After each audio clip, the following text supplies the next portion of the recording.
नमस्कार, जी न्यूज देख रहे हैं आप। मैं हूं अदिति अवस्थी।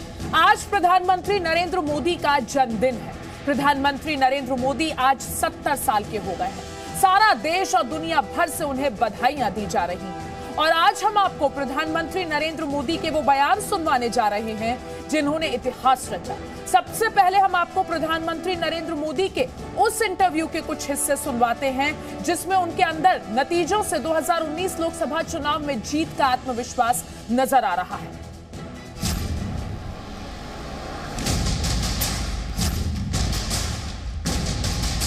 सारे लोग बाहर पूरे देश में एक ही सवाल पूछते हैं कि चुनाव के बाद कौन आ रहा है, और आपके विरोधी ये सपना देख रहे हैं कि आप अपना बोरिया बिस्तर यहाँ से पैक कर रहे हैं। तो हम भी जब आए तो हम देख रहे थे कि शायद आपने कुछ पैकिंग वगैरह शुरू की, बोरिया बिस्तर आपका कहीं पैक होते हुए हमें दिख जाए। तो पहला सवाल यही है कि पैकिंग आपने शुरू की या अभी आप यहीं रहेंगे? और हमने तो ये भी सुना है कि आपने 100 दिन का एजेंडा भी अपना अगली सरकार का तैयार कर लिया है। विरोधी लोग क्या सोच रहे हैं मुझे मालूम नहीं है। उनको सपने देखने का पूरा हक है और अपने ख्वाबों में वो खोए रहे, तो इसके लिए मेरी शुभकामनाएं हैं। जहाँ तक चुनाव का सवाल है, मैं पूरे देश का भ्रमण कर चुका हूँ, कई राज्यों में अनेक बार जा चुका हूँ, और एक प्रकार से मैं कहूँ तो पिछले 5 साल में दफ्तर में कैद नहीं था। मेरी कार्यशैली ऐसी है कि मैं जनता में था जी। शायद ही कोई फ्राइडे सैटरडे संडे ऐसा होगा कि मैंने हिंदुस्तान के किसी न किसी कोने जा कर के जनता के बीच समय बिताया ना हो। तो एक प्रकार से मैं जीवंत संपर्क वाला व्यक्ति हूँ।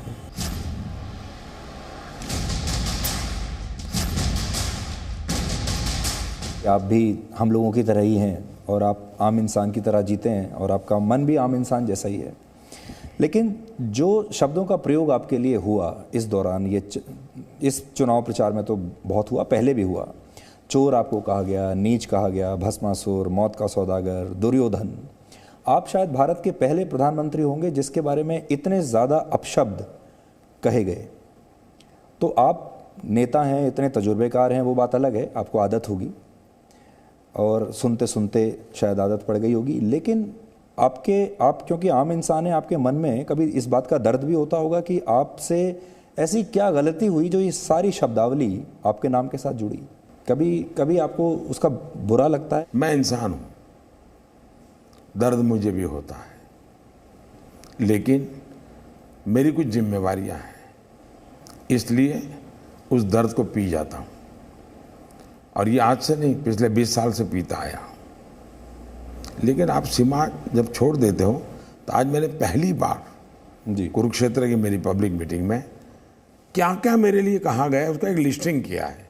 और मैं चाहूँगा कि GTV जो मैंने पब्लिक में कहा है उसको बार बार, यहाँ का टीवी हो, आपका बंगाल का टीवी हो या उड़ीसा का टीवी हो, चुनाव जहाँ है चुनाव नहीं है, अगर दिखाएंगे तो देश को पता चलेगा कि एक इंसान के साथ कैसा जुल्म किया जाता है।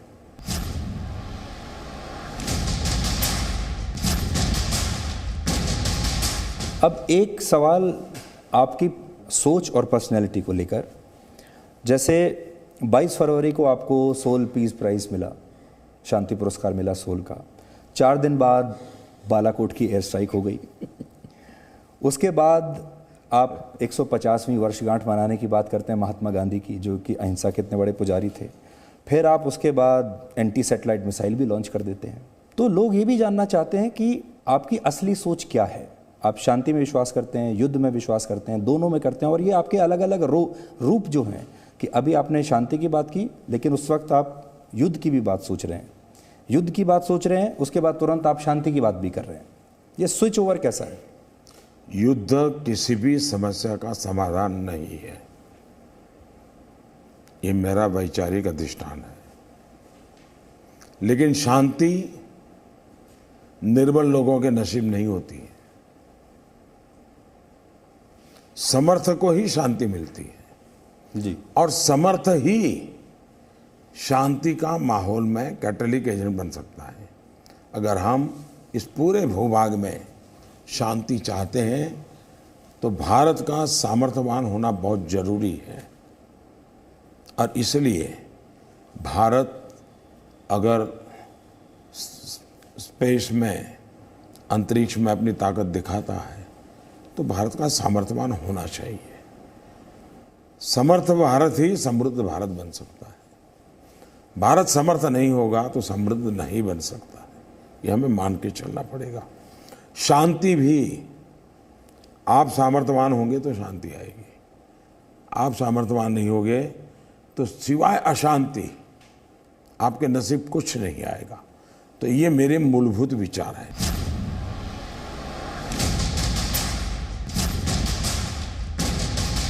बहुत सारे कड़े फैसले आप चुनाव से ठीक पहले ले लेते हैं। सो ये जो सरप्राइज करने की जो टेंडेंसी है और अनकन्वेंशनल फैसले आप हमेशा जो लेते हैं, ये आप अपनी सूझबूझ से लेते हैं, आपके रणनीतिकार हैं वो आपको कहते हैं। हमने ये सुना है कि वो मना ही करते रह जाते हैं आपको, लेकिन आप फैसले ले लेते हैं। दो अलग अलग चीजें हैं। एक तो मैं कोई भी निर्णय करने से पहले बहुत व्यापक रूप में मंथन करता हूं, सबके साथ उसके प्लस माइनस पॉइंट की चर्चा करता हूं, उसके सभी पहलू पर चर्चा करता हूं, खुल करके चर्चा करता हूं। इसलिए मैं अंतिम निर्णय पर जाने से पहले कंसल्टेशन की बहुत बड़ी प्रोसेस करता हूं। दूसरी बात है, मैंने एक भी निर्णय सरप्राइज नहीं किया है। हर चीज को मैंने पहले बताया हुआ है। पुलवामा के बाद भी मैंने कहा था, साफ शब्दों में आपके पास टीवी पे आप दिखाते हो कि बहुत बड़ी गलती की है आपने, बता तो। पहली सर्जिकल स्ट्राइक हुई, मेरा केरल में भाषण है, भाषण में मैंने कहा है कि ये होगा। नोटबंदी के पहले भी मेरा भाषण था कि मौका है इस तारीख तक, पार्लियामेंट में भाषण है। लेकिन पहले की सरकारों की तरह आप लोगों ने इसको लाइट लिया कि इनको सबको, नेताओं को तो भाषण करने की आदत होती है। अब आपको पता होना चाहिए ये भाषणबाज नेता नहीं है, ये एक्शन ओरिएंटेड पर्सन है। लेकिन इतना बड़ा देश अंधेरे में रख करके नहीं चलता है जी, देश को विश्वास में लेना होता है। Presenting V News app, available on Google Play and App Store. Download it now.